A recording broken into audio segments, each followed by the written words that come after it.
शुभ संध्या शुभ संध्याकाळ सगळ्यांना. आज आपण सुरू करतोय आत्मसिद्धी अर्थात ईश्वर प्राप्तीचा सुलभ मार्ग असं पुस्तक आहे.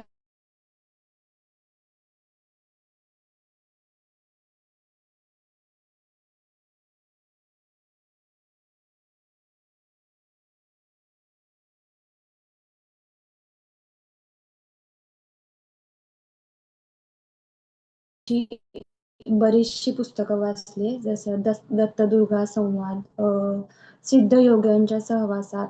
तर त्याच्यातून आपल्याला बरीच माहिती मिळाली आणि मेन म्हणजे दत्तावधतांची सगळी पुस्तकं आहेत ना आपल्या असं वाटतं ती वाचताना की आपल्या रिअल लाईफशी सगळी कनेक्ट होतात ती. आणि त्यांनी उदाहरणं पण आपल्याला समजतील अशीच दिलेली असतात पूर्ण पुस्तकात. त्यामुळं ती लगेच आपल्याला कनेक्ट होतात पुस्तकं किंवा आपण त्यांच्याशी कनेक्ट होतो. सगळ्यात पहिले मला ना सीता हे पुस्तक अभिराम भडकमकरांचं शकुंतला मॅडमनी वाचलं. खूप सुंदर वाचन झालं. गोष्टी रूपात पुस्तक असल्यामुळे छान समजलं आणि त्या जशा वाचत होत्या तसा जीवनपट उलगडत होता.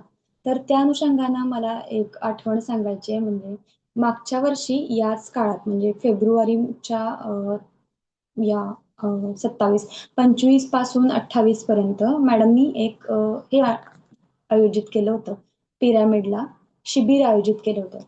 त्या शिबिरात आम्ही फक्त 4-5च जण 4-5च जणी होतो. त्याच्यामध्ये अमृता मॅडम, मी, शकुंतला मॅडम, शारदा मॅडम अशा ठराविक लोक होतो. तर त्यामध्ये ना ते सीता पुस्तक वाचताना मला असं वाटलं, की आपल्या प्रत्येकामध्ये म्हणजे प्रत्येक स्त्रीमध्ये एक सीता असते आणि जसं सीतेनं जसं काही मतलब तिच्या आयुष्यात जसे प्रसंग आले आणि त्याला तिने तोंड दिलं. तसं आपण प्रत्येक म्हणजे प्रत्येक जण आपल्या आयुष्यात कोणत्या ना कोणत्या प्रसंगाला तोंड देत असतो धीरानं तसं. जसं सीतेने दिलं तसं. आणि त्यावेळी आपल्यातली सीता आपल्या म्हणजे जागृत होत असते, असं मला जाणवलं. तर त्यावेळी असं आठवलं, की त्या शिबिराच्या वेळी शकुंतला मॅडमनी सांगितलं होतं त्यांच्या जीवनाचा वृत्तांत. जसं की तुम्हाला असं म्हणजे बऱ्यापैकी माहिती असेलच त्या की छान शिवणकाम करतात. तर त्या काळात म्हणजे त्या जेव्हा त्या समाज कल्याणला त्यांना जॉबला म्हणजे मिळणार होता. तर त्यांनी त्यांच्या आयुष्यातला एक प्रसंग सांगितला. म्हणजे त्यांचा जॉब फिक्स झाला होता की गव्हर्नमेंट जॉब. पण काही लोकांनी किंवा काही म्हणजे त्यांना त्याच्यात अडथळा आला. तर ते पुस्तक वाचताना असं क्लिक झालं, की म्हणजे आपण जे पुस्तक घेतो वाचायला बघा म्हणजे कधी-कधी असं वाटतं ना, की यांनीच हे का पुस्तक घेतलं? जसं की सुचित्रा मॅडम पण ते पुस्तक वाचणार होत्या. पण शकुंतला मॅडमनी ते वाचलं. म्हणजे असं काही नाहीये, म्हणजे सगळे वाचू शकतात. पण त्याची थोडीफार ना आपल्याशी लिंक असते असं मला वाटतं. जसं की आपण जे पुस्तक वाचतो किंवा ऐकतो, तर स्पेशली बघा आपल्याकडं आपल्या ग्रुपमध्ये जवळ-जवळ 100 एक लोकं असतील. पण पुस्तक वाचनाला ठराविकच लोकं कसे काय असतात? कारण त्या पुस्तकाच्या अनुषंगानं जे काही असतं ना, ते त्यांच्यासाठी असतं, असं मला वाटतं. जसं की आता हे पण पुस्तक आहे ना आत्मसिद्धी पहिले तर माझ्याकडं मी माझा अनुभव पण लिहिला होता शिवस्वरूपमध्ये, की स्वतःचे अनुभव म्हणजे जसं मॅडमने आपल्याला गाईड केलं होतं, की प्रत्येक सर्कल, ट्रायंगल आणि चौकोन विविध आकार काढून आपण आपले हे लिहायचे. संकल्प लिहायचे. तर मी माझ्या सर्कलमध्ये म्हणजे स्वतःच्या ह्याच्यामध्ये एकच संकल्प लिहिला होता आणि तो सर्कल आहे ना खूपच रिकामा वाटत होता आणि मला म्हणलं खूपच रिकामा वाटतंय आणि काहीच नाही लिहिलेले आहेत संकल्प. पण माहिती नाही मग सकाळची प्रतिपदा पाळल्यानंतर आपोआपच मला असं आलं, की पुस्तक वाचनाचा कार्यक्रम झालेला आहे आणि त्यात मी पुस्तकाचं कोणतंही नाव लिहिलं नव्हतं. फक्त असंच लिहिलं होतं, पुस्तक वाचनाचा कार्यक्रम झालेला आहे. आणि बरोबर त्याच दिवशी मॅडमनी ग्रुपवर टाकलं, की कुणाला पुस्तक वाचायचंय. त्याच्यानंतर माझ्याकडे एकही मराठी पुस्तक नव्हतं म्हणून मला थोडा वेळ घेतला, की कारण इंग्लिशमधलं मराठी कन्व्हर्ट करून हे करायला थोडासा वेळ जातो म्हणून. तर अचानक म्हणजे या सगळ्यांना म्हणजे आपल्या आयुष्यात जे काही घडणार असतं, ते युनिव्हर्स बरोबर ते आपल्याला त्या पद्धतीने देत असतो. फक्त आपण ना त्याच्यासाठी थोडं अवेअर असायला पाहिजे, की आपल्या आयुष्यात जे घडतंय ते. पण मग ज्या काही आपल्याला कधी-कधी वाटतं ना, हे असं नको व्हायला पाहिजे होतं. तर ते तसं ते ॲक्चुअली आपल्यासाठी चांगलंच असतं. जी काही गोष्ट होत असते ना, ती आपल्या सोलसाठी, आपल्या सोल पर्पज असतो तो, म्हणून ती होत असते. तर पहिल्यांदा थँक्यू शकुंतला मॅडम, की त्याच्यातून त्या सीता पुस्तकातून म्हणजे माझ्यासाठी हे लर्निंग होतं, की ते तुमच्यामुळं मला मिळालं. आणि आज आपण सुरू करतोय आत्मसिद्धी अर्थात ईश्वर प्राप्तीचा सुलभ मार्ग असं त्याचं नाव आहे. आणि लेखक आहेत स्वामी दत्तावधूत आणि प्रकाशक आहेत वनिता बुक्स, जे आपल्याला ऑलरेडीच माहिती की दत्तावधूतांची सगळी पुस्तकं वनिता बुक्सने प्रकाशित केली. तर ह्याची पहिली आवृत्ती 2018 साली आहे. ह्याचे ऍक्च्युली 2 भाग आहेत. एकदम सोप्या भाषेत पुस्तक आहे म्हणजे हे, की वाचतानाच आपल्याला कळेल. आणि हे पुस्तक चालल्यावर असं लक्षात आलं, की याच्यातल्या बऱ्याचशाच गोष्टी आपण ऑलरेडी मॅडमने आपल्याकडनं करून घेतल्यात किंवा आपल्याला माहिती आहे. फक्त आपण म्हणू शकतो ही एक प्रकारची रिव्हिजन आहे. किंवा मागच्या वेळी सुजाता मॅडमने एक वाचलं होतं स्वामी दत्तावधूतांच्या गूढ साधना म्हणून. त्याच्यात गूढ थोडं सांगितलं होतं, की काय करू शकतो आपण आपल्या. तर याच्यातही थोडंफार असंच सांगितलं. प्रापंचिक लोक आहेत आणि त्यांना परमार्थ साधायचा किंवा आध्यात्मिक प्रगती करायची आहे, तर ते लोक हे कसं करू शकतात? तर हे सांगितलंय. तर ह्याच्यामध्ये त्यांनी पहिल्यांदा जशी प्रस्तावना दिली असते, तसं या पुस्तकामध्ये त्यांनी दिलंय. पाथेय म्हणून असं एक दिलंय. त्याच्यात लिहिलंय, स्वामी दत्तावधूतांनी 1991 मध्ये हा ग्रंथ हिंदीमध्ये लिहिला. दत्त प्रकाशनतर्फे प्रसिद्ध झालेल्या हिंदी आत्मसिद्धी या ग्रंथाला वाचकांचा खूप प्रतिसाद चांगला मिळाला. त्याच्यानंतर त्यांनी नवीन म्हणजे हे मराठी आवृत्ती काढली. या दिव्य ग्रंथात अशा काही गोष्टी सांगितलेल्या आहेत, ज्या वाचून मानवी जीवन अध्यात्म मार्गात प्रगतीशील होईल. आध्यात्मिक जीवन म्हणजे शांती, समाधान, आनंद आणि निस्वार्थ बुद्धी याची प्राप्ती. या खऱ्या आध्यात्मिक प्राप्तीकडे दुर्लक्ष करून मानव स्वार्थाने अंध होऊन कोणाच्या तरी भजनी लागतो व इदंच नास्ती परमंच लभते अशी त्याची अवस्था होते. ज्यांना खरोखरच अध्यात्मात प्रगती करायची आहे, अध्यात्म मार्गावर जे वाटचाल करू इच्छितात अशा सर्व आध्यात्मिक पाथिकांसाठी हे पाथेय ही शिदोरी प्रतिक्षणी उपयोगी पडेल असा आमचा विश्वास आहे, असं प्रकाशक म्हणतात म्हणजे ओम गीता. या स्वामी दत्तावधूतांनी एक 4 ओळी लिहिल्यात. या म्हणजे ही अशी प्रार्थना आहे, जशी आपण सामुदायिक चेतना पेरताना म्हणतो की सगळं आपण सगळं निरोगी निरामय नित्यानंद जीवन जगत आहोत किंवा पृथ्वीच्या असेन्शनसाठी आपण जी सामुदायिक प्रार्थना करतो, तसंच स्वामी दत्तावधूतांनी त्या 4 ओळी लिहिल्या. भरो शांतीने विश्व, व्हावे आध्यात्मिक विश्व, भक्ती ज्ञान प्रेमयुक्त व्हावे अखिल विश्व हे. असं स्वामी दत्तावधूत म्हणतात. पहिल्याच पानावर त्यांनी हे लिहिलेलं आहे. अनुजा मॅडम, एक सांगू का? ईश्वर जरा आवाज कमी येतोय तुमचा. मी आवाज वाढवते. तुमच्या फोनचं की व्हॉल्यूम माझ्याकडून वाढवा. माझा हो वाढवलाय. आता येतोय का बघा एकदा? ब्रेक होतोय थोडा मध्ये मध्ये आवाज. हा कमी येतोय जरा, असा क्लिअर येत नाही. ते मध्ये मध्ये कट होतोय की कंटिन्यू कसा पण होतोय? जरासा जवळ घेतला फोन तर येईल. ठीक आहे. आता बघा हा व्यवस्थित. हा हा. तर या भाग 1 मध्ये आहेत ना 6 त्यांनी पार्ट केलेत, म्हणजे 6 चॅप्टर सारखे पाठ आहेत. तर पहिला त्यांनी भाग सांगितला की साधन मार्गातील विघ्ने. तर पहिला साधना मार्ग म्हणजे काय? आपण अध्यात्मात प्रगती करताना जो मार्ग निवडतो, जसे की आपण ध्यान मार्ग निवडला, तर त्या मार्गातील विघ्न काय? तर बंगाली भाषेत एक म्हण आहे, ईश्वराने कृपा केली, देवदेवतांनी कृपा केली, सिद्ध पुरुषांनी कृपा केली, परंतु ज्याच्यावर मनाने कृपा केली नाही त्याची अधोगती टळत नाही. म्हणून स्वामी दत्तावधूत म्हणतात, मन करारे प्रसन्न सर्व सिद्धींचे कारण. म्हणून साधना मार्गात प्रगती करू इच्छिणाऱ्या प्रत्येक सद्भक्ताने स्वतःच्या मनावर विजय मिळवण्यासाठी प्रयत्न करायला हवा. जसं की आपल्या सगळ्यांना माहिती आहे, हा खूप डिफिकल्ट टास्क आहे, मनावर विजय मिळवणं. आता हे मन कशा प्रकारे मानवाची दिशाभूल करत असते यावर थोडे लक्ष टाकू. पहिलं त्यांनी सांगितलंय भ्रम. प्रत्येक मनुष्य स्वतःला वेगवेगळ्या भ्रमात अडकवून ठेवतो.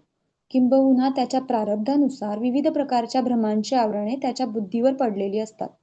साधना मार्गामध्ये जसजशी प्रगती होत जाते, तसतशी भ्रमाची आवरणे परंतु साधना करताना अनेक वेळा असे होते की काही सिद्धी किंवा शक्ती प्राप्त होत किंवा काही दिव्य अनुभव येतात. यामुळे साधक स्वतःला महान समजू लागतो व भ्रमाचे आणखी एक आवरण स्वतःवर ओढून घेतो. म्हणून कुठल्याही प्रकारच्या भ्रमात फसू नका. आपले मन आणि विचार यावर सतत नियंत्रण ठेवा. कल्पना विलास बंद करा. म्हणजे आपण रमतो ना, म्हणजे की नसलेल्या गोष्टींमध्ये हे असं होईल असं होईल, ते कल्पना विलास बंद करा. कल्पना करणे बंद केल्यानंतरच खरा अध्यात्म मार्ग किंवा भ्रमरहित अवस्था प्राप्त होईल व त्याच वेळी आजपर्यंत आपण किती भ्रमात होतो याचे ज्ञान होईल. भ्रमाची व्याप्ती किती प्रचंड आहे याची माहिती खाली दिलेल्या कोष्टकावरून समजते. इथे त्यांनी एक चार्ट टेबल दिलाय.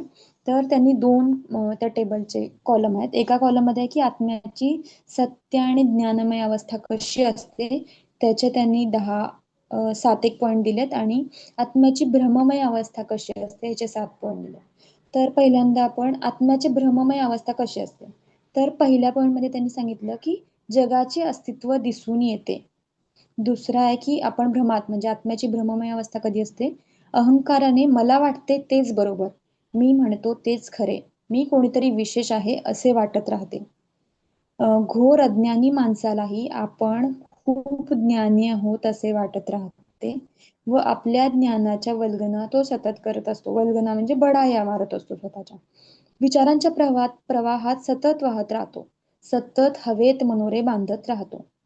अशांत मन, हे हवे ते हवे अशी वृत्ती व लोकासांगे ब्रह्मज्ञान आपण कोरडे पाषाण अशी अवस्था असते. केवळ पोट भरण्यासाठी जगणे, अध्यात्माच्या गप्पा मारणे, जगाला अध्यात्म सांगणे, दान व परोपकार न करता पशुसारखे जगणे, लोकांना उपदेश करणे पण त्याचे आचरण स्वतः न करणे, हे कुणाच्या लक्षणात आत्म्याची भ्रम, आपण भ्रमात असतो तेव्हा असे वागतो. अहंकाराने सारखा गुरगुरत असतो. मन विविध कल्पना करत असते व हा त्या कल्पनांनाच सत्य मानत असतो. याचा परमार्थ पण काल्पनिक असतो. सगळ्या लोकांनी याला मोठेपणा द्यावा असे त्याला वाटत राहते. विकार व वासना यांच्यात गुरफटलेला असतो. परंतु अध्यात्माच्या गप्पा करताना मात्र आपण खूप मोठे आहोत असे जगाला भासवत राहतो. हे झालं ज्यांचे आत्म्याचे ज्यांचा आत्मा भ्रमात असतो त्यांची लक्षणं सांगितलीत. दुसरं, आत्म्याची सत्य किंवा ज्ञानमय अवस्था. या अवस्थेत आपल्याला असं जाणवतं की सर्व ब्रह्मांडात एका चैतन्याशिवाय अन्य कशाचेही अस्तित्व नाही. शिवत्वाची जाणीव, जी जाणीव आपण महाशिवरात्रीच्या दिवशी केली, शिवत्वाची जाणीव. सत्याचे ज्ञान होते व प्रत्येक घटनेमागील कार्यकारण भावाचे सम्यक ज्ञान होते. म्हणजे जसं की आयुष्यात कुठली वाईट घटना जरी घडली तरी आपण म्हणजे त्याच्या मागं असा विचार करतो, जो की आत्मा, ज्याची ज्ञानमय अवस्था आहे, की हे जे घडतंय ते योग्यच होते किंवा त्याच्या मागचा कार्यकारण भाव, त्याचं ज्ञान होतं. निर्विचार व कल्पनारहित अस्तित्व. तृप्त, समाधानी, शांत व आनंदी असतो. दान व परोपकार करत नम्रतेने जगणे व ईश्वर भक्तीत तल्लीन होऊन राहणे हे त्याला आवडते. अहंकाराचे व मनाचे अस्तित्व नसते.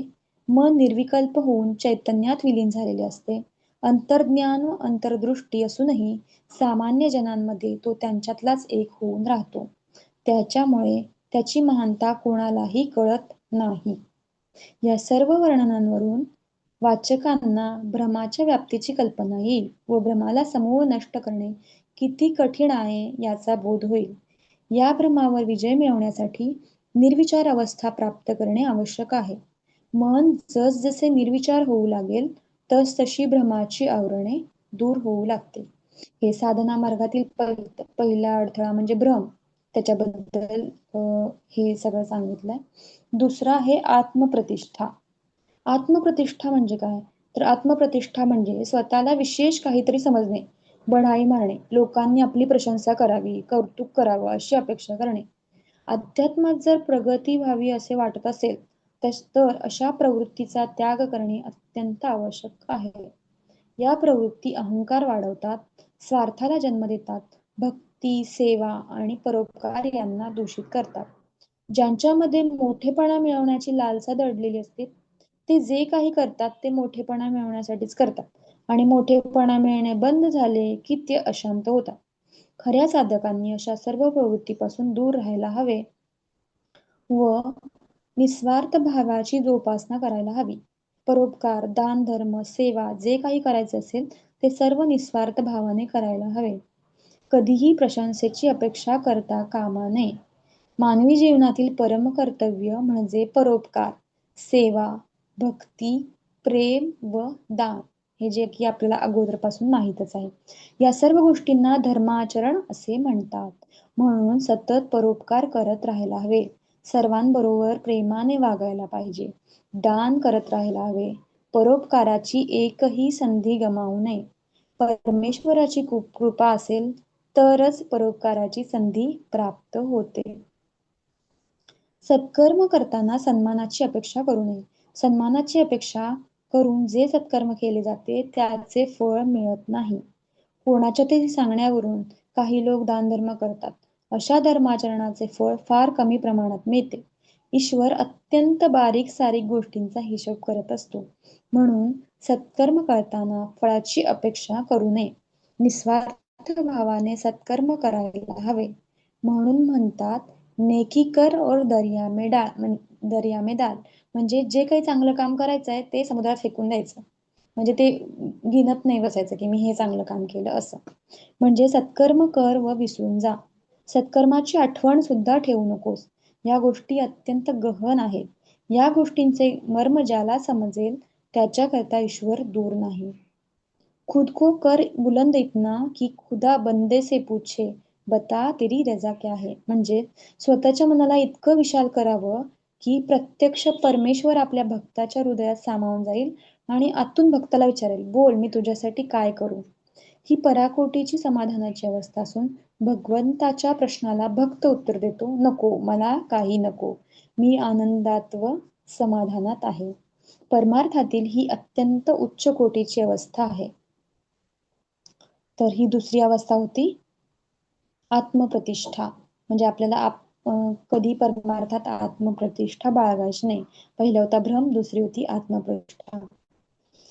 तिसरं आहे लोभ आणि स्वार्थ. व्हावी अशी अपेक्षा करणाऱ्याने लोभ आणि स्वार्थ सोडून द्यायला हवे. कसलीही अपेक्षा न करता जगण्याची कला त्याने साध्य केली पाहिजे. याच्यात बऱ्याचशा कवितेच्या आणि दोह्यांच्या ओळी आहेत. जसं की मागे न मिले भीक, न मागे मिले मोती, किंवा न मागे तयाची रमा होय दासी. म्हणजे जे मागून मिळत नाही ते न मागता मिळतं. अपेक्षा करून काहीही मिळत नसते. पूर्वजन्मीच्या पुण्याईनुसार किंवा या जन्मीच्या उत्कट सत्कर्मानुसार मानवाला सुख प्राप्त होत असते. म्हणून कसलीही अपेक्षा न करता जगावे व सत्कर्म करत राहावे. म्हणजे सुखाची आपोआप प्राप्ती होत असते. लोभ आणि स्वार्थ हे अत्यंत घातक असून स्वार्थी व लोभी माणसांची अध्यात्मात कधीही प्रगती होत नाही. म्हणून निस्वार्थ बुद्धीची कास धरायला हवी. तर इथं गीतेतला श्लोक सांगितलाय, कर्मण्येवाधिकारस्ते मा फलेषु कदाचन. हे अर्जुना, कर्म करत राहा परंतु त्याच्या फळाची अपेक्षा कधी करू नकोस. आजकाल मनुष्य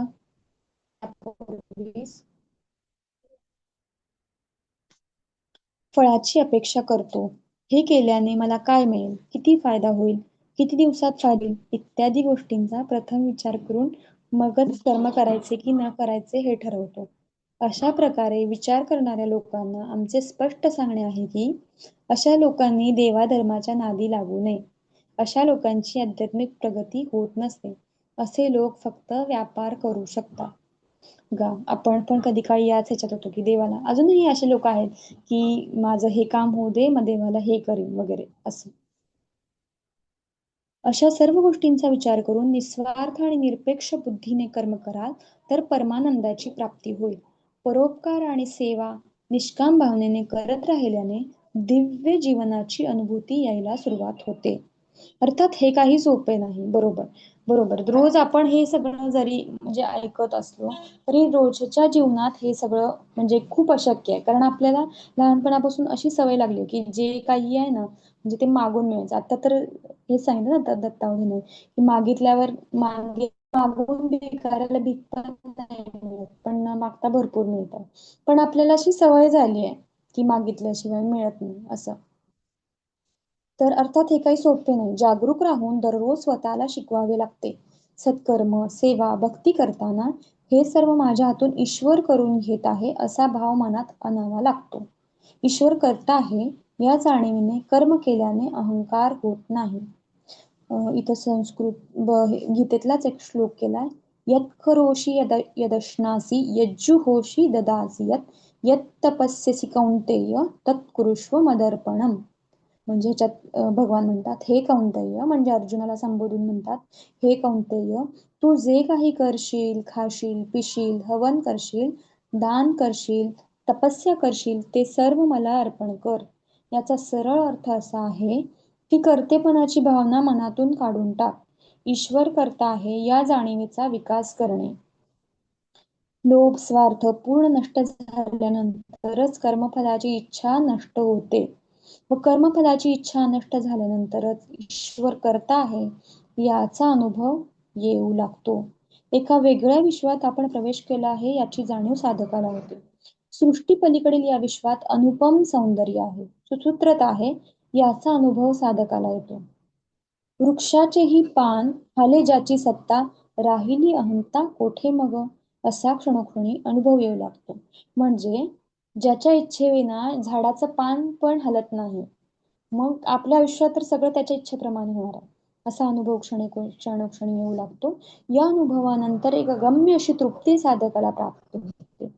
या तृप्तीचे वर्णन शब्दांनी करता येत नाही. असा मनुष्य शांत व प्रसन्न असतो व ईश्वरी सत्तेचा अनुभव घेत परमानंदाचे रसपान करीत राहतो. काही लोक निस्वार्थ असतात, निर्लोभी असतात, परंतु आपल्यातील या सद्गुणांचा त्यांना इतका अहंकार असतो की अहंकारामुळे ज्ञानापासून ते वंचित राहतात.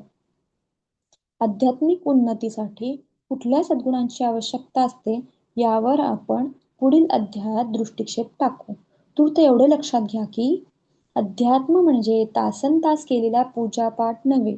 परमार्थ म्हणजे स्वतःचा विकास करणे, स्वतःतील दोष व दुर्गुण घालवणे, सद्गुणांचा विकास करणे व परमशांतीची प्राप्ती करून घेणे.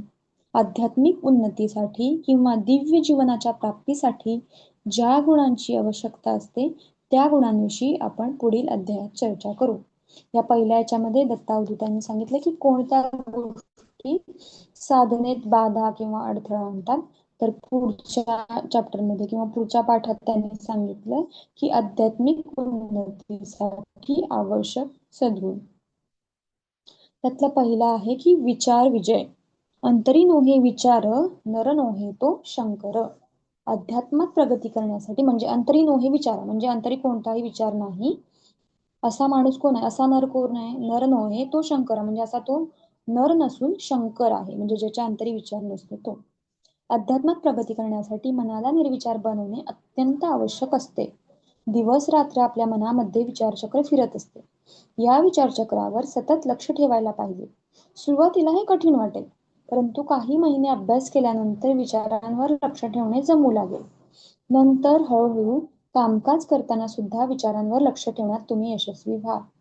इतकी प्रगती झाल्यानंतर मनात उठणाऱ्या विचारांपैकी स्वार्थ, लोभ, अहंकाराचे विचार कुठले याकडे लक्ष द्यायला सुरुवात करावी. स्वार्थी व लोभी विचारांना थारा देऊ नये. एकदम बरोबर. बघा, आपण पहिले ध्यान करायचं नाही किंवा या सज्जन संगत्य म्हणतो किंवा आपण हे जेव्हा पुस्तक वाचन किंवा या ग्रुपमध्ये नव्हतो तेव्हा दिवसातून किती सारे म्हणजे अवास्तव विचार करायचो किंवा अजूनही काही करत असतील तर हे विचार थांबवू शकतात. कसे, तर त्यासाठी आपल्याला वेळोवेळी आपल्या विचारांप्रती सजग राहायचं. ध्यान तर आपण त्याच्यासाठीच करतो ना, की कारण आपल्याला त्यावेळी त्या क्षणासाठी निर्विचार व्हायचं असतं. इतर वेळी तर आपण शांत जरी बसलो असतो तरी आपण काही ना काही विचार थोडाफार करतच असतो. तर याच्यात दत्तावधूतांनी एक सांगितला मार्ग. एखादे स्तोत्र पाठ करून ठेवावे व मनातल्या मनात हे स्तोत्र नेहमी गुणगुणत राहावे. एकदा का याची सवय लागली की काम करताना, खाताना, पिताना स्तोत्र म्हणणे सहज जमू लागते. ही एक फार मोठी साधना आहे. कालांतराने ज्या देवतेचे स्तोत्र आपण म्हणतो त्या देवतेची कृपा होते व अध्यात्मात प्रगती होते. स्तुती ही ईश्वराची सर्वश्रेष्ठ पूजा आहे. म्हणून कलियुगामध्ये स्तोत्रांचे पाठ करण्याला खूप महत्त्व आहे. स्तोत्रांचे पाठ केल्याने स्तोत्र देवता शून्यामध्ये साकार होते व भक्ताच्या चित्तामध्ये त्या देवतेचे प्रतिबिंब पडते. म्हणून मनातल्या मनात स्तोत्र म्हणत राहणे अतिशय आवश्यक आहे. हळूहळू आपल्याला असा अनुभव येतो की विचारचक्राची गती अतिशय मंद झाली आहे. हे हे एकदा करून बघायला काय हरकत नाही. ऍक्च्युली मी हे एकदा केलं होतं की खूप सारे विचारत असेल ना, तर ते एखादं कुठलं आहे ह्याच्यात त्यांनी स्तोत्र सांगितलं तर मग तुम्ही काही ओम नमः शिवाय किंवा तुम्ही कोणत्याही देवाला किंवा काही मानत असाल त्यांचं एखादं वाक्य जरी कंटिन्यू म्हणत असाल तर काय होतं, आपलं मन आहे ना त्या म्हणण्याकडे लक्ष जातं आपलं. मग डोक्यात अवास्तव विचार येत नाही. तर ती एक प्रकारची साधनाच आहे. हळूहळू आपल्याला असा अनुभव येतो की विचारचक्राची गती अतिशय मंद झाली आहे व मनाला शांती प्राप्त होत आहे. कधी कधी असेही वाटते की माझ्या मनात पूर्वी जे विचार होते ते आता कुठे गेले. विचारशून्य अवस्थेमध्येही राहून जीवनातील सर्व कार्ये व्यवस्थितरित्या पार पडता येतात.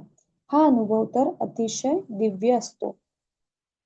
ही अवस्था प्राप्त झाल्यानंतर पुढील अनुभव येतात. तर कोणते अनुभव येतात? तर मनःशांती प्राप्त होते, हृदय प्रसन्न होते, संकल्प सिद्ध होतात, सम्यक ज्ञानाची प्राप्ती होते, देवता प्रसन्न होतात आणि पवित्रता वाढते.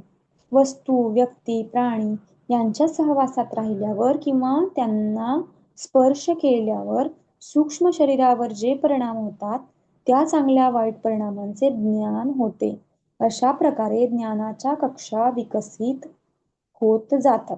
म्हणजे जसं की बघा, म्हणजे ऑरा आपला, आपण दुसऱ्यांचा ऑरा, जसं की कोणाच्या तरी घरी गेल्यावर आपल्याला कधी कधी अरे वा खूप छान वाटतं, आणि कोणी व्यक्ती आपल्या जवळ आल्यावर किंवा साधं आपण त्यांच्याशी फोनवर बोलल्यावर आपल्याला असं लो वगैरे फील होतं. तर हे केल्यानं काय होतं, स्वामी म्हणतात की हे आपल्याला परिणाम कळायला लागतात की कोणाच्या सहवासात राहिल्यावर किंवा कोणाला स्पर्श केल्यावर आपल्या शरीरावर परिणाम होतात. असं पृथ्वीवरील सजीव अथवा निर्जीव वस्तूचा स्वतःचा असा एक प्रभाव असतो, म्हणजे ऑरा असतो. स्वतःची अशी एक शक्ती असते. या सजीव अथवा निर्जीव वस्तूंमध्ये असणाऱ्या चांगल्या वाईट शक्ती साधकांवर चांगले वाईट परिणाम घडवित असतात. यासाठी स्तोत्रांचे पाठ करणे आवश्यक असते.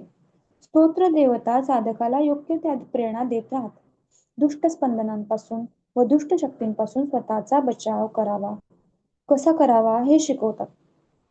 साधना करताना हळूहळू साधकाच्या लक्षात येते की 90% विचार हे बाहेरून येत असतात, हे त्याचे नसतात.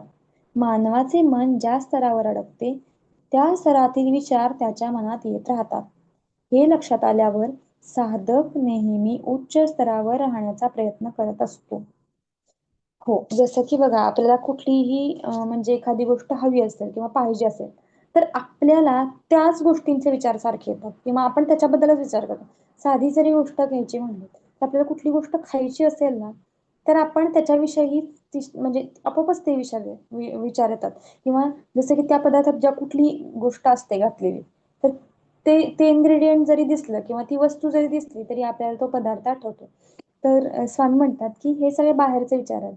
मग ज्या विषयात आपण अडकलेलो असतो ना, ते विचार आपल्या मनात येतात. तर आपण स्वतःला अवलोकायचंय की आपल्या मनात कोणते विचार जास्त येतात. वातावरणातील काही स्तर असे आहेत की जेथून फक्त स्वार्थ, लोभ, कपट, कारस्थान, निरनिराळी व्यसनं, ईर्ष्या, द्वेष, मत्सर यांच्याच विचार लहरी प्रस्तुत केल्या जातात. तसेच वातावरणात असे काही उच्च स्तर आहेत की त्या स्तरामधून फक्त प्रेम, शांती, आनंद, समाधान, परोपकार, करुणा, दया, निस्वार्थ बुद्धी अशा लहरी प्रक्षेपित केल्या जातात. जसजसे साधकाचे मन उच्च स्तरावर जाऊ लागते तसतसे साधकाला सद्गुण प्राप्त होतात. स्पंदने, प्रकाशवलये, सूक्ष्मदेह इत्यादी गोष्टींचे ज्ञान होऊ लागते. हे बघा, स्पंदने म्हणजे व्हायब्रेशन्स आणि प्रकाशवलय म्हणजे जसं लाईट इफेक्ट, जसं आपण ध्यानात अनुभवतो ना, प्रकाशवलय म्हणजे ऑराचा कलर, तसं सूक्ष्मदेह इत्यादी गोष्टींचे ज्ञान होऊ लागते. सद्गुण, ज्ञान व साधना या तिन्ही विषयात प्रगती जलद गतीने व्हावी म्हणून प्रारब्ध शुद्धी करणे आवश्यक असते. आता हे तिसरं सांगितलंय स्वामींनी प्रारब्ध शुद्धी. प्रारब्ध शुद्धी म्हणजे काय? अध्यात्मात प्रगती साध्य करायची असेल तर प्रथम प्रारब्ध शुद्धी करावी लागते. प्रारब्ध शुद्ध केल्याशिवाय अध्यात्मात कधीही प्रगती होत नाही. या प्रारब्धाचे 3 मुख्य भेद आहेत. कोणकोणते? संचित, प्रारब्ध आणि क्रियामान. संचित म्हणजे काय? जे आपल्याला माहिती आहे. आपण म्हणतो ना माझं पूर्व संचित आहे, म्हणून आपण या ग्रुपला जोडलो. तसं मानवाच्या चित्तामध्ये पूर्वीच्या हजारो जन्मांचे संस्कार साठवलेले असतात. त्याचप्रमाणे पूर्वीच्या हजारो जन्मातील कर्मांचे व वासनांचे गाठोडे या चित्तामध्ये साठलेले असते. या गाठोड्याला संचित असे म्हणतात. जसं की याचं उदाहरण द्यायचं म्हणजे बघा, आता अलीकडं तुम्ही बघत असाल जी लहान मुलं असतात ना, ती खूपच लहान वयात एक एक मुलं ना 3 आणि 4 वर्षाच्या वयामध्ये ना छान तबला वगैरे वाजवतात. तर कशामुळं? ऑलरेडी ते ज्ञान त्यांच्याकडे असतं किंवा कुठलीही गोष्ट करतात किंवा ते पारंगत असतात खूप कमी वयात. तर का? कारण ते त्यांचं संचित आहे. तर ते मागच्या जन्मातून ते आत्ताच्या या जन्मात ते सगळं घेऊन आलं आणि ते त्यांच्याकडे ऑलरेडीच आहे. त्यामुळं त्यांना वेगळं शिकायचं. जसं की आपल्याला काही नवीन शिकायचं म्हणजे आपण पूर्ण म्हणजे बेसिक पासून तयारी करावी लागते. तसं त्यांचं नसतं. तर त्यांना ऑलरेडीच ते ज्ञान ऑलरेडी असतं आणि त्यामुळे ते आत्ता एवढे परफेक्ट किंवा छान वाजवू शकतात किंवा गाणं म्हणू शकतात किंवा आपण जे गुण बघतो लहान मुलांमध्ये ते असतात. प्रारब्ध. प्रारब्ध म्हणजे काय? संचितांमधून या जन्मी जे काही मानवाने भोगायचे आहे त्याला प्रारब्ध असे म्हणतात. या प्रारब्धानुसारच माणसाला बुद्धी होत असते.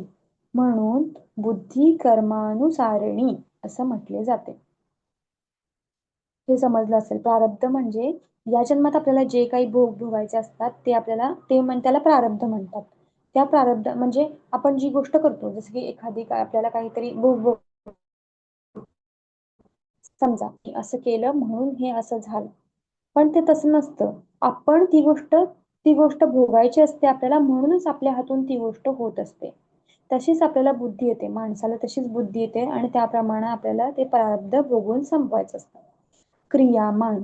या जन्मी मनुष्य जे काही कर्म करतो त्या कर्मास क्रियामान कर्म म्हणतात. अर्थात हे क्रियामान कर्म संचितातच जमा होत असते व संचिताचे गाठोडे वाढतच असते. म्हणजे आपण जे काही कर्म करतोय ते ऑलरेडी राहणार आहे. त्यामुळे काय कर्म करायचं हे खूप विचार करून आपल्याला करायला पाहिजे. म्हणूनच प्रत्येक कर्म करताना नीट विचार करून कर्म करावे व आपल्याला पाप लागणार नाही याची दक्षता घ्यावी. संचित, प्रारब्ध आणि क्रियामान. आता इथं हा शब्द दिलाय पाप लागणार नाही, म्हणजे आपण पाप पुण्य असं काही नाही बघा. आपण आधी पण बघितलं, मॅडमनी पण आपल्याला सांगितलं, पाप पुण्य असं काही म्हणजे ते मान्यवर आहे. म्हणजे आपल्यासाठी जसं की ते उदाहरण दिलं होतं मॅडमनी की जे कोंबडी बकरी वगैरे असतात लोक वगैरे, तर त्यांच्यासाठी ते पाप नाहीये. आपण थर्ड पर्सन म्हणून बघतो तेव्हा आपल्याला वाटतं ते पाप आहे. तर याचा अर्थ एवढाच आहे की आपण जे काही कर्म करतो ते अशा दृष्टीने करायचं की ते संचित होणार आहे, साठणार आहे. म्हणजे पुढच्या जन्मात आपल्याला त्याच म्हणजे त्या संचिताप्रमाणेच प्रारब्ध भोगायला लागणार आहे. त्यामुळे आता जे काही करायचंय किंवा जे काही विचार करायचे किंवा जे काही कर्म करायचं ना ते नीट विचार करून करायचा. आता बघायचं की संचित, प्रारब्ध आणि क्रियामान यांचे कार्य कसे चालते ते पुढील उदाहरणावरून लक्षात येईल. इथं एक छान उदाहरण दिलंय बघा. समजा एखाद्या मनुष्याने आपल्या पूर्वीच्या जन्मी असे काही कर्म केले आहे की त्यामुळे तो पुढील जन्मी डॉक्टर बनेल. याला म्हणतात संचित. जन्म झाल्यानंतर या जन्मामध्ये त्याला आपण डॉक्टर व्हावे असे वाटू लागते. याला म्हणतात प्रारब्ध. हे प्रारब्धच त्याला डॉक्टर होण्याची प्रेरणा देत राहते व मला डॉक्टर व्हायचे अशी तीव्र इच्छा त्याच्या मनात निर्माण करते आणि डॉक्टर होण्यासाठी त्याचे प्रयत्न सुरू होतात. तो खूप मन लावून अभ्यास करू लागतो व एक दिवस डॉक्टर बनतो. याला म्हणतात मान. आजही भारतात असे ज्योतिषी आहेत की जे कुंडली पाहताच डॉक्टर होणार की वकील होणार, इंजिनियर होणार की आचार्य होणार लोक सांगतात. मानवी जीवनातील सर्व गोष्टी या प्रारब्धाधीन आहेत व अध्यात्मात प्रगती जर हवी असेल तर मुळावर घाव घालणे अतिशय आवश्यक असते. अशी ही प्रारब्ध शुद्धी कशी करायची हे आता आपण पाहू. आता बघा, ज्याच्यामुळं आपलं पूर्ण काही क्रियामान ठरतंय ते प्रारब्ध कसं शुद्ध करायचं हे सांगितलं स्वामींनी. दररोज किमान 2 तास जप किंवा एखाद्या स्तोत्राचे पाठ करायला हवे. त्याने लिहिलं की 1 तास सकाळी व 1 तास संध्याकाळी. या साधनेने हळूहळू प्रारब्ध शुद्धी व्हायला सुरुवात होते. त्याच्यामध्ये आपण इथं त्यांनी जप सांगितलंय तसं आपण ध्यानही म्हणू शकतो. कारण का जप त्यांनी कशासाठी सांगितलंय बघा, वरतीच सांगितलं ना त्यांनी, की मनाची निर्विचार अवस्था होण्यासाठी ते स्तोत्र म्हणताना आपल्याला बाकीचे विचार येणार नाही. म्हणजे तात्पुरतं त्या काळासाठी आपलं मन निर्विचार किंवा शून्याकार होऊन जाईल. तसं हे ध्यान पण म्हणू शकतो, की किमान 2 तास, सकाळी 1 तास व संध्याकाळी 1 तास या साधनेने हळूहळू प्रारब्ध शुद्धी व्हायला सुरुवात होते. त्याच्यात दुसरं दिलंय दान. आपल्या उत्पन्नातील किमान 20% रक्कम दान धर्मात खर्च करायला हवी. याने प्रारब्धाची शुद्धी होते व लक्ष्मी स्थिर होते. हा बरोबर आहे दीपक दादा. लक्ष्मी स्थिर होते. दानाने धनाची वृद्धी होते व केलेल्या कार्यात यश प्राप्त होते. वेदशास्त्रे व 18 पुराणे या सर्वांमध्ये दानाचा महिमा वर्णन केलेला आहे. खरं सांगू का, हे दानाचं महत्त्व मला पण अगोदर अजिबातच माहित नव्हतं. कारण बघा, बाय बर्थ किंवा बाय नेचर आपल्याला सगळं दुसऱ्यांकडून घ्यायचंच माहिती असतं किंवा लहानपणापासून बघा, छोट्याही मुलाला बघा, आपण साधं सहज विचारतो, तुझ्याकडची ही वस्तू देशील का? तो लगेच म्हणतो नाही. आपण लहानपणापासून हे आपल्या म्हणजे ते काय म्हणतात, धारणा आहे आपली, की दुसऱ्यांना द्यायचं नाही, फक्त दुसऱ्यांकडून द्यायचं, जे आहे ते फक्त घ्यायचं. खरोखरच आपण दान, मग ते कुठल्याही गोष्टीचं असू दे, पैशाचं असू दे, सेवेचं असू दे किंवा कुठल्याही सामाजिक कार्याचं दान असू दे, ते केल्यानंतर आहे ना, आपल्यात बरेच फक्त ते प्रगती होते आणि ते आपल्याला फक्त थोडं आपण अवेअरनेस देऊन बघायला लागतं, की माझ्यात काय काय बदल होतात. आणि ते इतक्या सूक्ष्म स्तरावरचे बदल असतात ना, की म्हणजे आपल्याला त्याला स्वतःकडं म्हणजे आपण आधी कसे होतो, म्हणजे खरं सांगायचं काय बद्दल सांगायचं झालं तर मी अगोदर ना, म्हणजे मला असं वाटायचं दान तर हा विषय माझ्यासाठी नव्हताच. म्हणजे मी कधी दान केलेलं मला आठवत नाहीये. मला असं वाटायचं, का बरं आपण फुकट कोणाला काही द्यायचं? आपल्याला फुकट मिळतं का? अशी माझी धारणा होती. तर त्यामुळे ना, म्हणजे लहानपणापासून असं शिकलेलं किंवा माहीत होतं त्यामुळे असं. पण मग एक छोटंसं दान म्हणजे आपण काय बघा, म्हणजे एवढं मोठ्या स्वरूपात कुठलंही दान करत नाही. पण असंच दान म्हणून म्हणजे दान करायचंय असं ठरवून दान केलं आणि त्यानंतर एवढे आमूलाग्र म्हणजे बदल व्हायला लागले, की खरंच आपण दुसऱ्यांना जेव्हा देतो ना, त्याच्यानंतर आपल्याला खूप काही मिळतं म्हणजे. ते अनएक्सपेक्टेडली असतं. आणि त्याचा अनुभव येतो आपल्याला. म्हणजे हे तुम्ही करून बघा ॲक्चुअली. हे मी माझा स्वतःचा अनुभव आहे, की मग ते कुठलंही बारीक असू दे, कितीही छोटं दान, पण ॲटलीस्ट द्यायला हवं. कारण साधी गोष्ट आहे. आपण जसं की आपल्याला दिलं तर आपल्याला आनंद होतो ना. जसं की एखादी गोष्ट आपल्याला अनएक्सपेक्टेडली मिळाली. तर किती छान वाटतं ना आपल्याला, अरे मस्त वाटतं. तसंच आपण एखादी गोष्ट दुसऱ्यांना दिली ना, तर तोच आनंद आणि तो आपल्याला ना डबल ह्याच्याने मिळतो. अ, तर दानाचं महत्त्व आहे. आता ह्याच्यात सांगतात, की स्वामी सर्वसाधारण ह्याच्यापुढे तेच सांगितलं होतं. सर्वसाधारण ईश्वरी नियम असा आहे, की एखाद्या घराण्यामध्ये लक्ष्मी जास्तीत जास्त 60 वर्षे राहते. हे एक उत्तम उदाहरण त्यांनी दिलंय बघा. म्हणजे पूर्वीच्या काळी जे श्रीमंत लोक होते किंवा राजघराणे होते, ती आत्ता तशी नाही आहेत. किंवा पूर्वी जे लोक गरीब होते, ते आत्ता तसेच्या तसे गरीब नाही आहेत.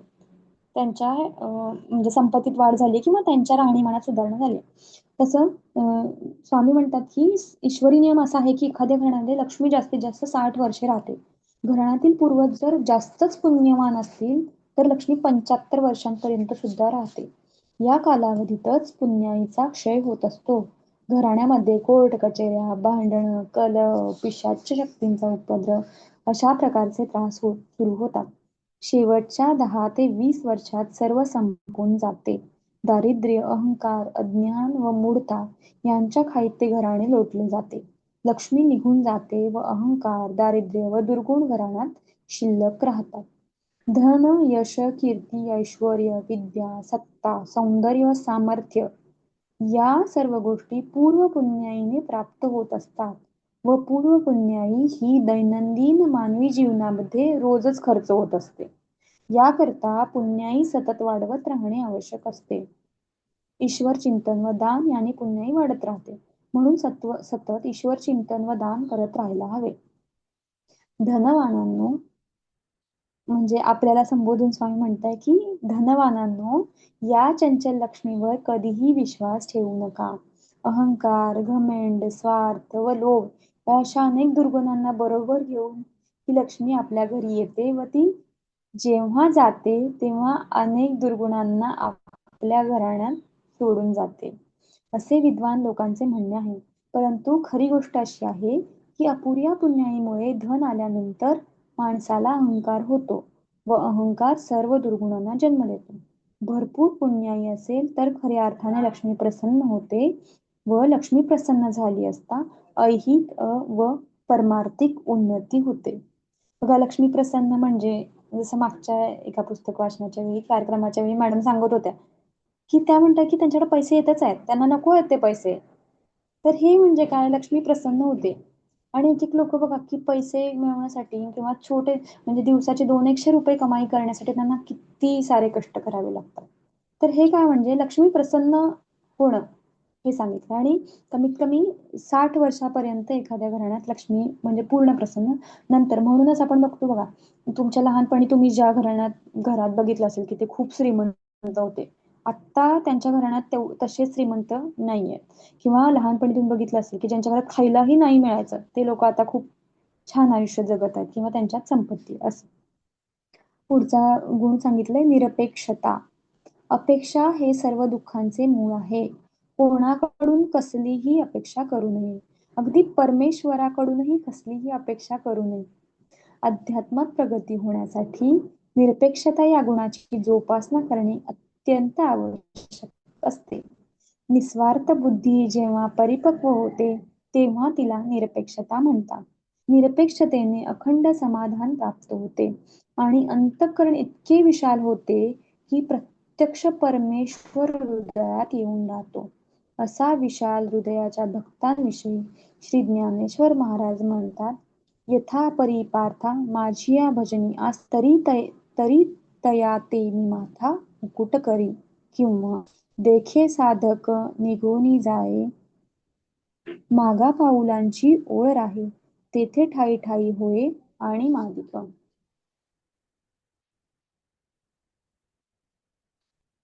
त्याच्यात आता तिसरा चॅप्टर म्हणू शकतो. आतापर्यंत आपण बघितलं की स्वामींनी सांगितलंय अध्यात्मात साधना मार्गात कोणते गुण अडथळे निर्माण करतात. दुसरं सांगितलं की अध्यात्म मार्गात प्रगती करण्यासाठी काय काय आवश्यक, कोणते गुण साधकाला आवश्यक आहेत. आणि आता तिसरं आहे की साधना म्हणजे काय. आता साधना म्हणजे काय, स्वामी म्हणतात सुखासन म्हणजे ज्या आसनामध्ये सहजपणे बसता येईल असे आसन. 4 तास एकाच आसनावर बसून ध्यानधारणा, जप, स्तोत्र पठण, नामस्मरण यापैकी कुठलीही साधना केली असता आसन सिद्धी प्राप्त होते. हे बघा, याच्याविषयी म्हणजे मी म्हटलं ना, हे सगळं पुस्तकाचं सार आहे ना, आपण ऑलरेडी म्हणजे ऐकलंय किंवा याच्याबद्दल आपल्याला माहिती आहे. फक्त आपण रिवाइज करतो कारण आपण विसरतो. हे मॅडमनी सांगितलं होतं की आपलं बसायचं आसन म्हणजे ध्यानाचं जे आपण आसन वापरतो ते एकच वापरावं. ध्यानाची जागा पण आपली शक्यतो फिक्स असावी, कारण त्या जागेवर बघा आपले म्हणजे व्हायब्रेशन तयार होतात किंवा एक ऊर्जा त्या जागेला मिळते. म्हणजे आपण मंगलम स्पेस असं त्या जागेला नाव दिलं होतं. तसं ती मंगलम स्पेसची फायद्याचे हे स्वामींनी याच्यात सांगितलं. तर त्यामुळे आसन सिद्धी प्राप्त होते. तर इथे सांगितलं की 4 तास म्हणजे दररोजचे 4 तास एकाच आसनावर बसून. तर बघा इथं म्हटलं की मग वेगवेगळ्या साधना साधक करू शकतो. म्हणून एकाच आसनावर न हलता न डुलता बसण्याची सवय प्रथम करायला हवी. आसन सिद्धी प्राप्त झाल्यानंतर खऱ्या अर्थाने साधनेला सुरुवात होते. नंतर दररोज सकाळी 4 तास व संध्याकाळी 4 तास एकाच आसनावर बसून साधना केली असता मंत्रसिद्धी प्राप्त होते. उत्तम साधकास सुमारे 7 महिन्यात मंत्रसिद्धी प्राप्त होते. म्हणजे स्वामी म्हणतात सकाळी 4 तास आणि संध्याकाळी 4 तास बसून तुम्ही एकाच आसनावर मंत्र म्हटला तर 7 महिन्यांनी तुम्हाला मंत्रसिद्धी प्राप्त होऊ शकते. साधना करणाऱ्या साधकांनी नेहमी सात्विकतेचे आचरण करायला हवे. वाईट विचार कधीही करू नये. सात्विक विचारांच्या साधकांना लवकर मंत्रसिद्धी प्राप्त होते. सात्विक, प्रेमळ व निर्मळ अंतःकरणाचा साधक वर लिहिल्याप्रमाणे जेव्हा साधना करू लागतो, तेव्हा त्याला काही दिवसानंतर दिव्य सुगंधांचा अनुभव येऊ लागतो. हे आपल्यापैकी काही लोकांनी अनुभवलं पण आहे बघा ध्यानाच्या वेळी. साधनेची जागा सुगंधाने भरून जाते. कालांतराने हा सुगंध इतका वाढतो की साधनेच्या जागी कोणीतरी अनेक अत्तरांच्या बाटल्या ओतल्या आहेत असा अनुभव येतो. मंत्रसिद्धीचे हे प्रथम लक्षण आहे. बघा म्हणून एकदा मॅडमनी सांगितलं होतं आपण असं ना जेव्हा आपण कोणतीही ध्यान करतो किंवा साधना करतो तर आपोआपच आपल्यात एक प्रकारची ऊर्जा तयार झालेली असते. तर आपण कधीही म्हणजे कोणतीही गोष्ट बोलताना किंवा म्हणताना थोडा विचार करून बोलायचा. जसं की आपण सहजच कोणाला असं म्हणतो, हो होऊन जाईल तुझं काम असं. बरोबर ना? पण म्हणजे म्हणजे कारण आपल्या शब्दांना सिद्धी म्हणजे प्राप्त झाली असते किंवा आपण जे म्हणतो कधी कधी असं होतं बघा की म्हणजे एखादे म्हणजे तुमच्या आजूबाजूचे लोक किंवा कोणी म्हणत असते, अरे तुम्हाला फोन केल्यावर ना आम्हाला छान वाटतं आणि तुम्ही बोललात बघा मागच्या वेळी आणि तसंच झालं असेल. तर हे कशामुळं? ते साधनेचं फळ असतं आपल्या. कारण आपण दिवसभरात तेवढी ऊर्जा कमावलेली असते. मग आपण म्हणून अवास्तव नाही बोलायचं हे यासाठीच की एखादा शब्द आपण बोलून जातो आणि त्यामध्ये आपली पूर्ण ऊर्जा खर्ची पडते. याच्यात सांगितलं की मंत्रसिद्धीचे लक्षण असे म्हणायला लागले तर असं आपण ज्या जागी बसून ध्यान करतो त्या जागी. यानंतर आणखी काही काळ साधना करत राहिली असता पदन्यास ऐकू येऊ लागतात. आपल्या आसपास कोणीतरी फिरकत आहे. पदन्यास म्हणजे पायांचा आवाज असा भास लागतो. काही वेळा स्वर्गीय संगीताचे ध्वनी ऐकू येतात. पायातील नुपुरांचे म्हणजे घुंगरांचे आवाज ऐकू येतात. मंत्रसिद्धीचे हे द्वितीय लक्षण होय. या अनुभवानंतर साधकाने समजावे की आपण मंत्रदेवतेच्या खूप जवळ गेलो आहोत. कालांतराने मंत्रदेवतांचे प्रथम दर्शन होते. नंतर मंत्रदेवता प्रत्यक्ष साकार होते व साधकाला वर प्रदान करून गुप्त होते. मंत्रसिद्धीचे हे अंतिम लक्षण होय. येथे मंत्र सिद्ध होतो व साधना समाप्त होते. अशा प्रकारे एका साधनेत सफलता प्राप्त केल्यानंतर साधक इतर अनेक साधना करून सिद्धावस्था प्राप्त करून घेतो व परमेश्वराला. सात्विकतेने मंत्र साधना करणाऱ्या साधकांना कशा प्रकारे अनुभवतात याचे थोडक्यात वर्णन वर केले आहे. याचा अर्थ हे पण त्यांनी सांगितलं, हे पुढचं नीट ऐका. याचा अर्थ असा नव्हे की प्रत्येक साधकाला अगदी असेच अनुभव येतील. तरीही साधारणपणे सात्विक मंत्र साधना निरपेक्ष भावनेने जेव्हा साधक करतो तेव्हा त्याला सर्वसाधारणपणे असेच अनुभव येतात. काही लोक तांत्रिक साधना करतात. माणसाची व जनावरांची मुंडकी जमिनीत पुरून त्यावर बसून साधना करतात. साधना करताना त्यांना भयानक अनुभव येतात. जे साधक घाबरतात ते मृत्युमुखी पडतात किंवा वेडवतात. यातून जे वाचतात त्यांना तांत्रिक सिद्धी प्राप्त होतात. ते समाजावर स्वतःचे प्रभुत्व गाजवतात. परंतु ईश्वरापासून ते खूप दूर जातात. म्हणून नेहमी ईश्वरभक्ती व ईश्वरभक्तीच्या संबंधित सात्विक साधना करीत राहायला हवे. साधना मार्गात कोणी मार्गदर्शक गुरु न भेटल्यास आपल्या आवडत्या देवतेचा फोटो लावून त्या देवतेला मनोमन प्रार्थना करून साधना केली असता त्या समुचित मार्गदर्शन मिळण्याची शक्यता असते. याच्यानंतर सोहम. तर ही साधनेचं सांगतात ना स्वामी, तर सोहम साधना सांगतात. काही लोक सोहम साधना करतात. या साधनेला ध्यान असेही म्हणतात. ही साधना करण्याची पद्धत पुढील प्रमाणे आहे. आसनावर ताठ बसावे. मान मेरुदंड म्हणजे पाठीचा कणा अगदी एका रेषेत सरळ ठेवावेत, जेणेकरून छाती थोडी पुढे येईल व दोन्ही खांदे किंचित मागे जातील. खांदे किंचित मागे ओढल्याने काखेच्या आत जी काही गुप्त केंद्रे आहेत त्यावर किंचित दाब पडतो व सुषुम्नेचा मार्ग मोकळा होतो. एवढी तयारी झाल्यावर आपली दृष्टी समोर ठेवलेल्या देवाच्या फोटोवर अथवा ओमवर केंद्रित करावी व नाकाच्या मुळातून श्वास आत खेचावा. हा श्वास घेताना नैसर्गिकरित्या सो असा ध्वनी होतो व श्वास सोडताना हम असा ध्वनी होतो. हे बघा, शैलजा मॅडमनी जे वाचन केलं होतं ना गायत्री मंत्राचं, त्याच्यामध्ये पण हे सांगितलं होतं की काखेमध्ये एक काही गुप्त केंद्र असतात आणि त्यांनी आता माझ्या लक्षात नाहीये ते मी वरती लिहून ठेवलंय की कोणता शब्द उच्चारल्यानंतर कुठलं म्हणजे कोणते हे काय म्हणतात त्याला कोणत्या ग्रंथी स्त्रवतात तर म्हणजे हार्मोन्स नाही म्हणत, ग्रंथीच म्हणतो त्याला. ॲड्रिनल ग्रंथी म्हणजे त्या आनंदाच्या लहरी वगैरे तसं. तर कोणत्या ग्रंथी स्त्रवतात तसं सोहम ध्यान करताना स्वामी सांगतात की आपण ज्या स्थितीत बसलो जसं की पाठीचा कणा ताठ, खांदे थोडे मागे असं केल्याने आपल्या काखेच्या आतमध्ये जे गुप्त ग्रंथी असतात, हा ग्लँड्स, बरोबर, थँक्यू नूतन मॅडम. तर त्या ग्लँड्स म्हणजे त्या ग्रंथी स्त्रवतात. तसं या काखेमध्ये जे गुप्ती आहेत त्या स्त्रवतात आणि त्याच्यामुळे काय होतं सुषुम्नेचा म्हणजे आपली सुषुम्ना नाडी चालू होते आणि कुंडलिनी जागृत होण्याचा मार्ग मोकळा होतो. या नैसर्गिक ध्वनीकडे लक्ष ठेवावे म्हणजे सो आणि हम. अशा साधनेला सोहम साधना असे म्हणतात. या साधनेने परमहंस अवस्था प्राप्त होते. परंतु त्याचबरोबर या साधनेचे वैशिष्ट्य असे आहे की जोपर्यंत प्रारब्ध पूर्णपणे शुद्ध होत नाही तोपर्यंत साधक ही साधना करू शकत नाही.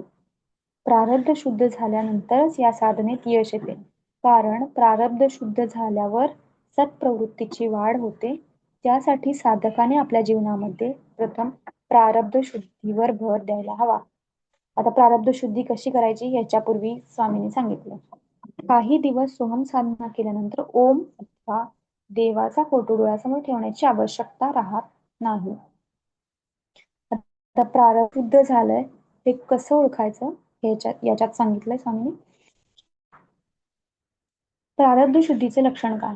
ईश्वर दर्शन, दया, क्षमा, शांती, करुणा, अहिंसा, प्रेम, नम्रता, सहनशीलता, दानशीलता, निरपेक्षता, निस्पृहता, धैर्य, साहस, निर्भयता, आत्मविश्वास, परोपकार, मानवता, वैश्विक प्रेम, जगातील सर्व व दृश्य व अदृश्य सृष्टीवरील प्रेम इत्यादी सद्गुण जेव्हा अंगी प्रकट होऊ लागतात तेव्हा प्रारब्ध शुद्धी होऊ लागली असे समजावे. व हे गुण जेव्हा पूर्णपणे प्रकट होतात तेव्हा मनुष्य सत्पुरुष होतो. अशा प्रकारे गुणांचा विकास दान व परोपकारामुळे सुरू होतो. सर्वसाधारण 26 गुण अंगी प्रकट झाल्यानंतर मानव सत्पुरुष होतो. साधना व गुणांचा विकास पुढे चालूच राहतो. 50 गुण अंगी प्रकट झाल्यानंतर परमात्मा ही अवस्था प्राप्त होते. परमात्मा हा 1 ते 9 मितींचा स्वामी असतो. त्यानंतर पुढे ईश्वराची सत्ता सुरू होते. त्याच्या पुढे त्यांनी सांगितले 9 मिती वगैरे काय. 51 ते 64 म्हणजे म्हणतो ना 14 विद्या 64 गुणांचा कलागुणांचा अधिपती म्हणून आपण गणपती म्हणतो. तसं हे आपल्यातही गुण विकसित होऊ शकतात असं स्वामी म्हणतात. म्हणजे जेव्हा 50 गुणांपर्यंत म्हणजे 26 गुण अंगी प्रकट झाल्यावर आपण सद्गुणी बनतो. 50 गुण अंगी प्रकट झाल्यानंतर आपल्याला परमात्म्याची अवस्था प्राप्त होते. आणि 51 ते 64 गुणांना गुणच म्हणत नाही, त्यांना कला असं म्हणतात. बरोबर, 14 गुण आणि 64 कला असं. या सर्व कला ऐश्वर्य असतात. 51 ते 60 कलांपर्यंत ऐश्वर्य प्राप्त झाले असता ईश्वरी ही अवस्था प्राप्त होते व 61 ते 64 ऐश्वर्याचा विकास झाल्यानंतर परमेश्वर ही अवस्था प्राप्त होते. येथे योगी परमेश्वर होतो, जीवनमुक्त होतो, चैतन्यमय होतो, परब्रह्म होतो. हेच खरे ईश्वराचे दर्शन. म्हणजे बघा, you are the creator of your life. आपणच ईश्वर आहोत. स्वामी पण हेच म्हणतात. प्रिय वाचक, दान व परोपकाराचा महिमा किती अपरंपार आहे हे आता आपल्या लक्षात आले असेलच. इतर सर्व गुण दान व परोपकार यांनी प्राप्त होतात. देने को अन्नदान, लेने को हैवान, तरने को लीनता, डूबने को अभिमान, परोपकारार्थम इदम शरीरम. ईश चिंतनार्थ इदं न मम विवेकार्थ इदं बुद्धी ब्रह्मज्ञानार्थम जीवनम. म्हणजे या श्लोकांमध्ये असं दिलं की परमेश्वराने हे शरीर आपल्याला परोपकार करण्यासाठी दिलेलं आहे, आपले मन ईश्वराचं चिंतन करण्यासाठी दिलेलं आहे, बुद्धी चांगलं कार्य करण्यासाठी दिलेली आहे, बुद्धी चांगलं काय आणि वाईट काय याचा विचार करण्यासाठी आहे, आणि मानवी जीवन हे ईश्वराने ब्रह्मज्ञान प्राप्त करून देण्यासाठी दिलेले आहे. परोपकार दानाचा महिमा किती महान आहे याचे वर्णन शब्दाने करता येणार नाही. प्रत्येक माणसाने दान व परोपकार करायचे ठरवल्यास जगातील 50% समस्या आपोआप सुटतील. लक्षात घ्या की गेल्या 50-60 वर्षांमध्ये शस्त्रास्त्रांवर जितका पैसा खर्च झाला तेवढा पैसा जर जगातील गरिबी व बेकारी दूर करण्यासाठी झाला असता तर आज जगातील बेकारीची समस्या कायमची मिटून गेली असती. एका विद्वानाने सांगितले आहे की जेवढा पैसा शस्त्रास्त्रांवर खर्च झाला आहे तेवढ्या सर्व पैशांमध्ये सर्व जगावर सोन्याची चादर चढवता आली असती. छान सांगितलं याच्यात स्वामींनी की पहिले तर दान आणि परोपकाराचं काय महत्व आहे ते ओळखून आपल्या अंगी हे 64 गुण आपण विकसित करून परमेश्वराची अवस्था प्राप्त करून घेऊ शकतो. त्याच्यानंतर आता ह्याच्यात सांगितलंय, चौथ्या अध्यायात किंवा चौथ्या पाठात त्यांनी सांगितलं की मानव जन्माचे महत्व काय. तर आज खरोखरच आपण ग्रॅटिट्यूड व्यक्त करायला पाहिजे की आपल्याला हा मनुष्याचा जन्म मिळाला, कारण मनुष्य जन्म असा आहे की देवही मनुष्य जन्म घेतात कारण ह्याच्यातून सुटण्यासाठी. तर परमेश्वराने हा जो मानवी देह दिला आहे या मानव देहामध्ये अनेक रहस्य दडलेली आहेत. देह मन बुद्धी यावर विशेष लक्ष दिले असता काही दिव्य अनुभव येत असतात. उदाहरणार्थ आपल्या उत्पन्नातील 20% रक्कम दान धर्मात खर्च करा. वरील गोष्टी करू लागल्यानंतर आपल्याला पुढील प्रमाणे अनुभव येतील. धंदा उद्योगात बरकत येईल, उत्पन्न वाढू लागेल, मनात चांगले विचार येऊ लागतील, वाईट विचारांची गर्दी कमी होईल. हे तुम्ही एकदा म्हणजे करून बघा, म्हणजे दान करून बघा आणि त्याच्यानंतर हे नोट डाऊन करायचं. असं नाही की आज दान केलं आणि उद्या लगेच तुम्हाला हे गुण दिसतील, असं नाही होणार. पण हळूहळू गुणांचा विकास होत जातो आपल्यात आपोआप. दुर्गुण व व्यसने कमी झाल्याची अथवा नष्ट झाल्याची जाणीव होईल. स्वभावता सात्विकता वाढेल. रोग असेल व त्यावर उपाय सापडत नसेल तर त्यावर उपाय सापडेल. औषध लागू पडत नसेल तर औषधे लागू पडू लागेल. कोर्ट कचेऱ्यांमध्ये अडलेली कामे मार्गी लागतील. जुनी येणी वसुली होतील. घरामध्ये शांततेचे वातावरण निर्माण होईल. या शेवटी नियम असा आहे की जे दान करतात त्यांनाच यश व प्राप्त होते. जे दान करत नाहीत त्यांना पुण्याई संपल्यानंतर अनेक प्रकारच्या कष्टांना तोंड द्यावे लागते. हा बरोबर, हा प्रश्न मलाही पडायचा की जे खूप श्रीमंत लोक आहेत ना, ते काही लोक म्हणजे बघा, जे श्रीमंत आहेत ना ते लोक ऑलरेडी दान करत असतात, म्हणजे पण आपल्याला ते माहिती नसतं. त्यांचे खूप ट्रस्ट वगैरे असतात, वेगवेगळ्या याच्या ठिकाणी ते दान करत असतात, पण आपल्याला ते माहित नसतं. पण मला असं वाटायचं जेव्हा मी म्हणजे मला ही दानाची कन्सेप्ट माहित नव्हती तेव्हा मला वाटायचं की लोकांकडे तर किती पैसे, ज्यांच्याकडे खूप पैसे आहेत ते करू देत ना दान, आपण कशाला दान करायचं. तर याच्यात स्वामी तेच म्हणतात की जे लोक म्हणजे खूप पैसे आहेत आणि तरीही दान, तर कधीपर्यंत ते व्यवस्थित राहतील, तर जोपर्यंत त्यांची पुण्याई आहे किंवा जोपर्यंत त्यांची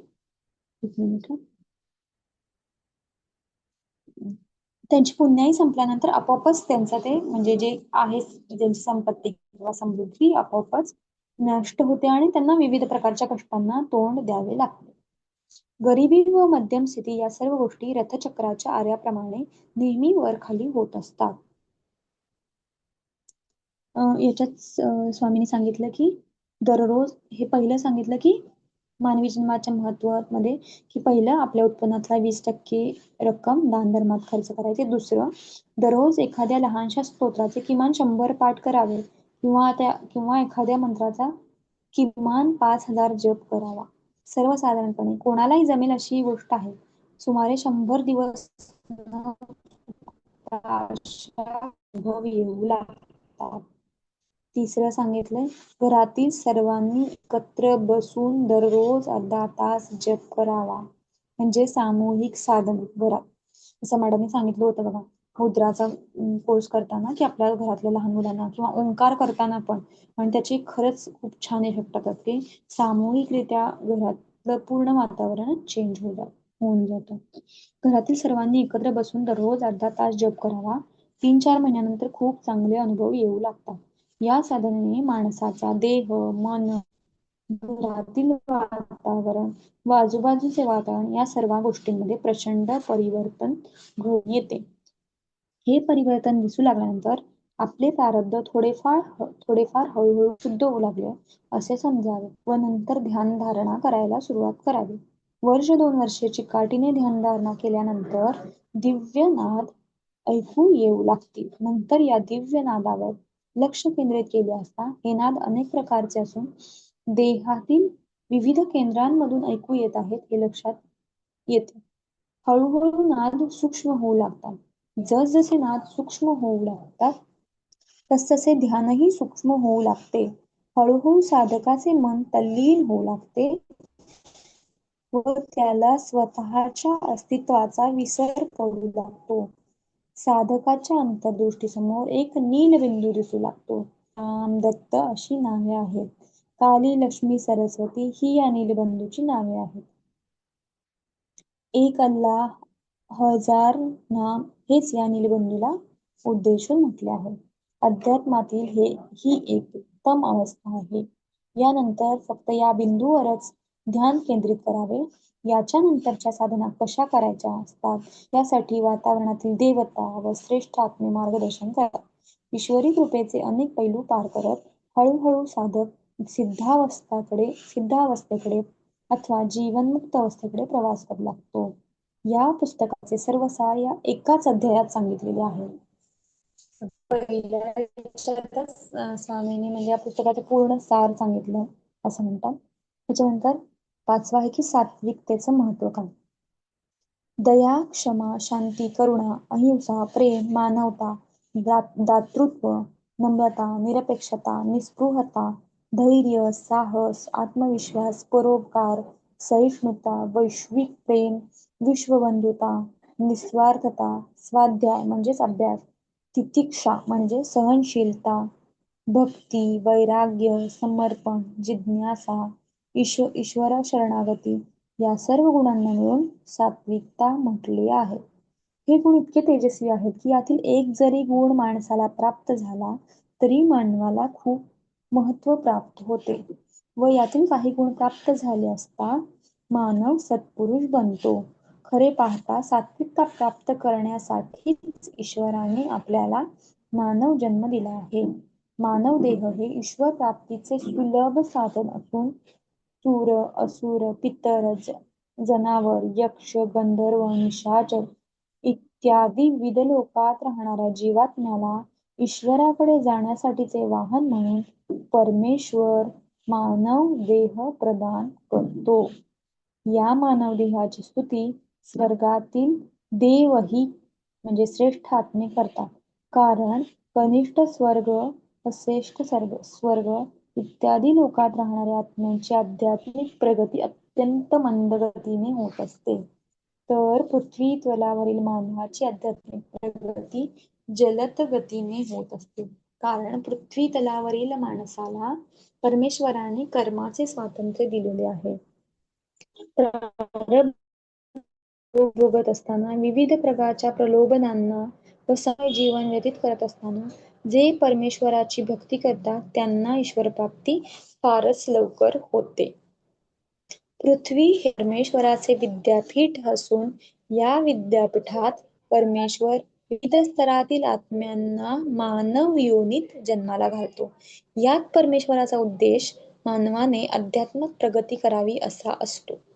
परंतु या पृथ्वीवरील माया बाजारामुळे कोणाच्याच लक्षात येत नाही. त्यामुळे मानवाची किंमत आज फक्त बोलणाऱ्याच राहिलेली आहे. श्रीमंत, गरीब, अज्ञानी, ज्ञानी कोणीच मानव जन्माचे खरे महत्व काय याचा विचार करत नाही. यामुळे मानवाचे मन सदैव अशांत, बेचैन असते. सुखाची अनेक साधने निर्माण होऊन सुद्धा मानव सुखी न होता अधिकाधिक बेचैन व असुरक्षित झाला आहे. याचे कारण मानव मूळ स्वरूपाला विसरला आहे. अशांत मन, बेचैनी, असुरक्षितपणाची भावना, लोभ आणि स्वार्थ याने मानव त्रस्तग्रस्त होतो.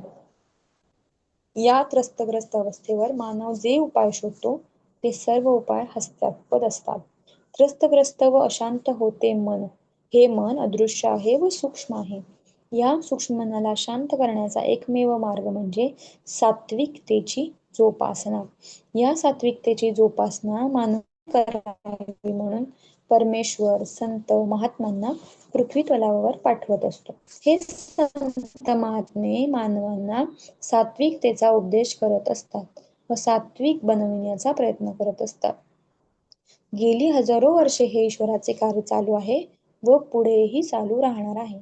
आजकालचा मनुष्य इतका काही स्वार्थी झाला आहे की ज्याचे वर्णन शब्दाने करणे शक्य नाही. पृथ्वी तलावरील मानव परोपकाराचा विचारही करेनासा झाला आहे. ईश्वराच्या सर्व नियमांचे उल्लंघन पृथ्वी तलावर समाजाने केले असल्यानेच पृथ्वीवर आता फार आपत्ती येण्याची शक्यता आहे. हे पुस्तक लिहिलेले आहे 1998 साली होते आणि त्या काळी दत्तांनी हे सांगितले.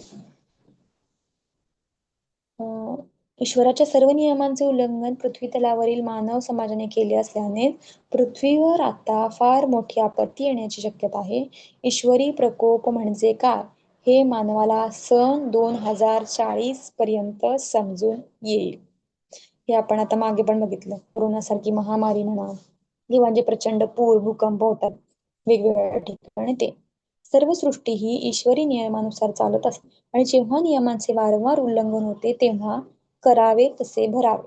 या न्यायाने मानव समाज, राष्ट्र व पृथ्वी तलावरील सर्व देश या सर्वांना मिळून सामूहिक प्रारब्धाच्या नियमानुसार शिक्षा भोगाव्या लागतात.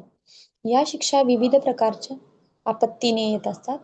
उर्दूमध्ये अशी एक म्हण आहे की खुदा की लाठी जब बरसती है तब उसका आवाज नहीं होता मगर कई मुल्क तबाह हो जाते हैं. एकदा का ईश्वराच्या शिक्षा सुरू झाल्या की मानवाच्या मृत्यूनंतरही चालूच राहतात. हा सर्व विषय अतिशय गूढ आहे. यासाठी मानवाने ईश्वर भक्तीची कास धरून सात्विक बनण्याचा प्रयत्न करायला हवा. मी कोण आहे, कोठून आलो, मृत्यूनंतर मी कोठे जाणार व कशा करता जन्माला आलो इत्यादी प्रश्न स्वतःलाच विचारून त्याची उत्तरे शोधण्याचा प्रयत्न केला पाहिजे. सात्विकतेची जोपासना व ईश्वर भक्तीमुळे सर्व प्रश्नांची उत्तरे मिळू शकतील. सात्विकतेची उपासना करण्यासाठीच परमेश्वराने मानव जन्मरूपी साधन आपल्याला दिले आहे. याचा सदुपयोग करून सात्विकतेची कास धरा. ऐसा जो जन्म जया लागी देव सकाम स्वर्गी ठेले जप होम करती सदा. असा जन्म आम्हालाही मिळावा म्हणून स्वर्गातील देवही इच्छा करतात इतका हा मानव जन्म दुर्लभ आहे. तर आजपर्यंत आपण इथंच थांबूया. पुढच्या ह्याच्यात स्वामींनी सांगितलं की परलोक जीवन म्हणजे काय. आपण बघितलं होतं की विविध म्हणजे कारण शरीर, महाकारण शरीर वगैरे काय असतं.